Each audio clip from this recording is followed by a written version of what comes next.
Hi అండి అందరికీ welcome to my channel. అందరూ ఎలా ఉన్నారు? నేనైతే చాలా బాగున్నాను. మేము రీసెంట్గా సాటర్డే రోజు తిరుపతికి వెళ్ళాము. ఫస్ట్ టైం మేము ఫ్లైట్లో తిరుపతికి వెళ్తున్నాము హైదరాబాద్ నుండి.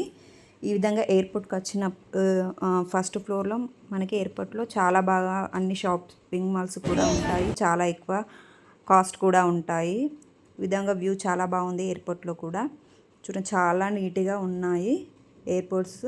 ఇక్కడ మనకి food, shoppings, cloth stores, watch stores, hand bag stores అన్నీ కూడా అవైలబుల్గా ఉంటాయి మనకి ఎయిర్పోర్ట్లో. బట్ టూ మచ్ ప్రైజీగా ఉంటాయి, కానీ బ్రాండెడ్ ఐటమ్స్ మిడిల్ క్లాస్ వాళ్ళకి కష్టమే. మనకి 15 kgs వరకు అలో ఉంటుంది. చేతిలో మాత్రం 7 kgs తీసుకెళ్ళచ్చు లగేజ్. మనకి 15 kgs బ్యాగు స్కాన్ చేసి వాళ్ళు వేరే ఫ్లైట్ ద్వారా పంపిస్తారు. మనకి బై హ్యాండ్ 7 kgs తీసుకెళ్ళచ్చు. స్కాన్ చేసి చూపిస్తారు. మనం లోషన్స్, అలాగే మ్యాచ్ బాక్సెస్, కోకోనట్స్ ఇలా తీసుకెళ్ళకూడని కొన్ని ఉంటాయి. ఒకవేళ అవి కనిపిస్తే పక్కకు పడేస్తారు. మనకి ముందుగానే వెళ్తాం కాబట్టి, ఫస్ట్ టైం వెళ్తున్నాం హడావిలో ముందుగా వెళ్తాం కాబట్టి అక్కడ ఆడుకోవడానికి చిన్నపిల్లలకి గేమ్ జోన్ కూడా ఉంటుంది.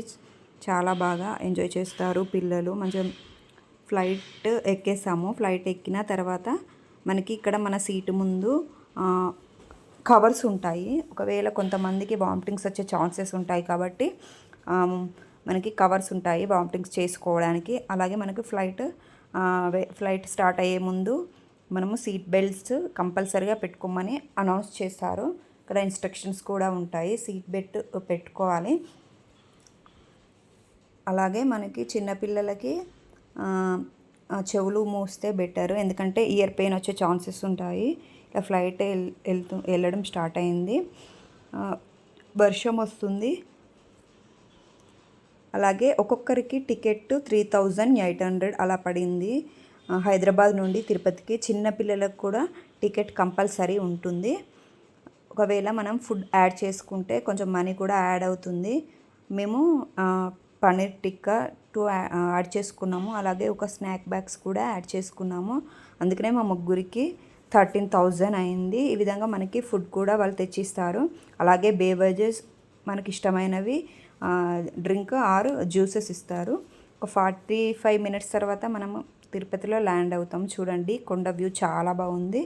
తర్వాత మేము ఫ్లైట్ దిగిన తర్వాత ట్యాక్సీ ద్వారా బస్ స్టాప్కి వచ్చి తర్వాత బస్ నుండి కొండపైకి వెళ్ళాము. 30 hours మాకు దర్శనానికి టైం పెట్టింది, సర్వదర్శనం. దర్శనం తర్వాత ఈ విధంగా అక్కడ ఉన్న కొన్ని ప్లేసెస్ కూడా తిరిగాము. అలా వచ్చేటప్పుడు ట్రైన్కి వచ్చాము.